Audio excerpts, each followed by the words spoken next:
Oi pessoal, tudo bem? Bora lá para nossa revisão, capítulo 1, primeira prova do ano.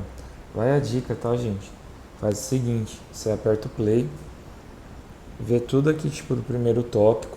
Ah, beleza, entendi. Aperta o pause, aí pega o seu caderno, vai lá e escreve um parágrafo de texto. Acabou tipo de fazer esse primeiro parágrafo de texto, vai lá no vídeo novamente e aperta o play. Aí você vai ver tudo sobre o segundo tópico. E assim, consecutivamente, você aperta o pause, faz lá o segundo parágrafo de texto. Não esquece de fazer tipo o título em caneta, tá? O texto pode ser a lápis, mas o título a caneta. A sua revisão é para ficar no seu caderno. Eu irei visitar provavelmente no mesmo dia da prova, tá? Um abraço e bons estudos. Tempo geológico. O tempo geológico é o tempo de história da Terra. Lembrando, a Terra ela foi formada há cerca de 4,6 bilhões de anos atrás. E a Terra ela passou por várias transformações. Ela era uma semelhante a uma bola de fogo, semelhante ao Sol. A Terra lá era impossível de ter vida, cheia de metano, cheia de gases, e cheio de meteoros, meteoritos atingindo a Terra constantemente. Depois a Terra passou por um resfriamento chamado de Era do Gelo. Depois teve um aquecimento global sobre a Terra até chegar às condições de vida atuais. Lembrando, a Terra passou por um período que todos os continentes estavam unidos, que era a Pangeia, depois teve a separação. Então, todas essas transformações da Terra é chamado de tempo geológico. O tempo geológico ele é dividido em períodos, eras, éons, enfim, em datas, em períodos. A gente comumente chama de eras geológicas, tá? Então, esses períodos que são chamados de eras geológicas estão inseridas no tempo geológico. O tempo geológico é o tempo de história da Terra, que ele é dividido em eras geológicas. Existem outros nomes, que nem eu citei anterior, mas para ficar mais simples, ele é dividido em eras geológicas. E por que é dividido em eras geológicas? Porque a cada era geológica nós temos algumas transformações do planeta Terra, coisas que antes não existiam e passaram a existir. Aí na próxima era geológica, coisas deixaram de existir e novas coisas surgiram. E assim sucessivamente até chegar à era que nós estamos, que é a era Cenozoica. O tempo geológico ele pode ser explicado de duas formas, ou seja, de como a Terra surgiu, como o universo surgiu. Através do criacionismo, nós encontramos na Bíblia, lá em Gênesis, no primeiro capítulo, diz que Deus ele fez os céus e a terra. Deus ele fez o homem, do homem ele tirou a mulher, fez os animais, fez tudo. Então, criacionismo, ou seja, a mão de Deus criando todas as coisas. E nós encontramos na Bíblia. Depois nós temos o evolucionismo, que vai explicar o surgimento do universo através de da ciência, onde que todas as partículas elas se reuniram, essas partículas elas se sobreaqueceram e teve uma grande explosão chamada de Big Bang. E através dessa grande explosão, todas as coisas foram formadas, todos os planetas, o universo, as galáxias, as estrelas, a vida humana, enfim, tudo através dessa grande explosão, que é conhecido como Big Bang, faz parte da teoria evolucionista, ou também chamada de teoria científica. Depois nós estudamos sobre as estruturas internas da Terra, a crosta, o manto e o núcleo. A crosta, também eu acabei falando em sala de aula, que é o chão que nós pisamos. Essa é a crosta continental.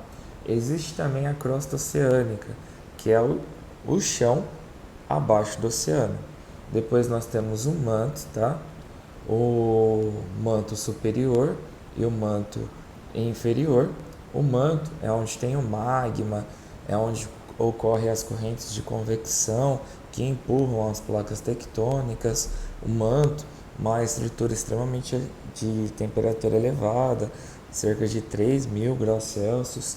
E por último nós temos o núcleo interno e núcleo externo. É a camada mais interna da Terra. Lembra que eu falei até que o núcleo ele é semelhante a um brigadeirão? O manto como se fosse um leite condensado, e o núcleo um brigadeirão. É a camada mais quente, cerca de uns 5.000 graus Celsius, tá? Depois nós vimos as rochas. Então, existem 3 tipos de rochas. As rochas magmáticas, magma, lembra disso? Magma. Por que eu preciso lembrar de magma? Porque é através do magma que essas rochas são formadas. Essas rochas magmáticas, elas podem ser formadas dentro de um vulcão, também chamado de rocha magmática intrusiva, ou através de uma erupção vulcânica, que é uma rocha magmática extrusiva. A rocha magmática também é dado o nome de rocha ígnea. Rocha ígnea. Nós temos também depois a rocha metamórfica. O que é uma rocha metamórfica? Lembra? Metamórfica, metamorfose. Metamórfica, metamorfose. É uma rocha que se transforma. Então, é uma rocha A que se transforma na B. É uma rocha E que se transforma numa rocha F. Então, é uma rocha que passa por uma transformação. Como essa transformação ocorre? Através de uma pressão. Tipo assim, lembra que até que eu dei exemplo em sala de aula? Uma mão pressionando uma parede. Então, é algo que está sendo pressionado. Então, através dessa uma pressão, essa rocha ela se transforma. E como que pode ser uma pressão? Através das placas tectônicas. Então, é uma rocha que ela está sobre a crosta. Essa rocha ela está sendo empurrada e ela acaba sendo transformada por esta pressão exercida pelas placas tectônicas. Um exemplo, tá? Depois nós temos também a rocha metamórfica sendo transformada através da temperatura. Então, se ela está sobre um ponto A mais elevado e depois ela passa por um ponto B mais rebaixado, onde que a temperatura é mais elevada, ela pode passar por transformações. Por último, nós temos a rocha sedimentar. A rocha sedimentar ela é formada por sedimentos, partículas, grãos, como se fosse areia, tá? Nós damos o nome de sedimentos. Então, vários sedimentos eles se reúnem, eles vão se fundir, se unir, e através dessa fusão nós temos ali o processo de origem de uma rocha nova. Essa rocha nova é chamada de rocha sedimentar. E como que nós temos esses sedimentos se reunindo? Então nós temos lá a rocha A, que ela está sendo submetida a uma pressão do vento, do sol, do ser humano, da chuva, do mar, enfim. Nós temos ali várias pressões sendo exercidas sobre esta rocha. Vai fazer com que ela se quebre, que ela se fragmente, que ela venha se esfarelar, ela venha ter ali sedimentos. Esses sedimentos são empurrados, geralmente até uma área mais baixa. Esses sedimentos eles vão se fundir e vai dar origem ali a uma rocha sedimentar. Ciclo das rochas. O ciclo das rochas é semelhante ao ciclo da chuva. Então, a chuva passando pelos estados líquido, sólido, gasoso. Então, é a mesma coisa.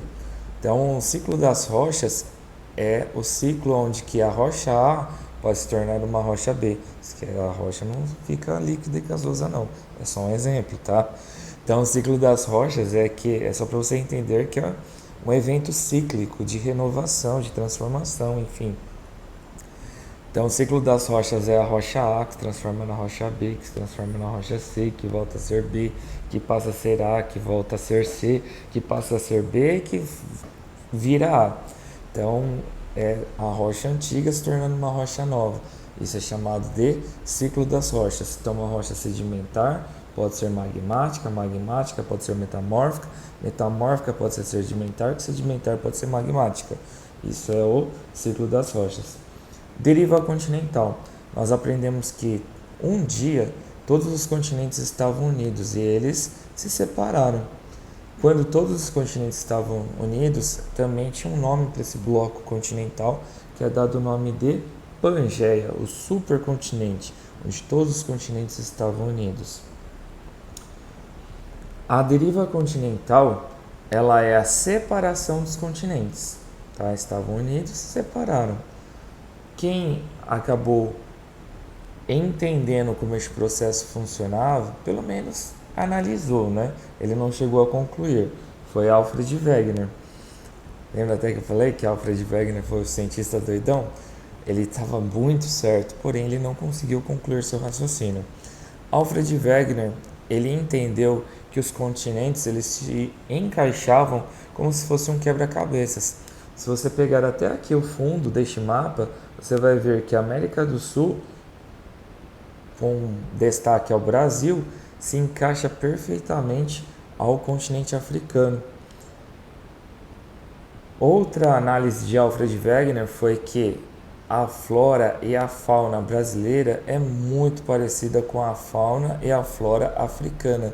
Então essas duas análises de Alfred Wegener fizeram com que ele entendesse que um dia todos os continentes estavam unidos e acabaram se separando. Porém, ele não conseguiu concluir seu raciocínio como que isso foi possível, como que isso aconteceu. Após a sua morte, acabaram chegando à conclusão que existiam placas tectônicas que se moviam abaixo da crosta. Essas placas tectônicas, esses choques, fazem com que os continentes venham se separar milimetricamente ao longo dos anos. Então chegaram a entender que Alfred Wegener tinha razão. Os continentes estavam unidos e através do choque das placas tectônicas, os continentes estão e ainda estarão se separando até se unirem novamente, tá?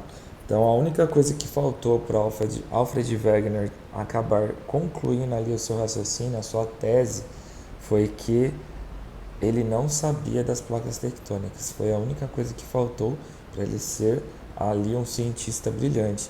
Mas isso não menospreza ali a análise dele. Ele foi um gênio para a época. Foi sim. Próximo, agentes internos, também chamados de agentes endógenos. Os agentes internos, também chamados de agentes endógenos, são através das placas tectônicas. Agentes internos é tudo que acontece abaixo da crosta, beleza? Tudo que acontece abaixo da crosta, que nós teremos depois resultados externos acima da crosta.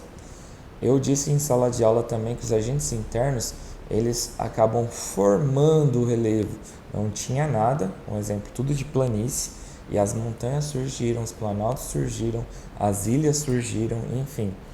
Então os agentes internos eles têm ali como resultado do tectonismo os terremotos, tá?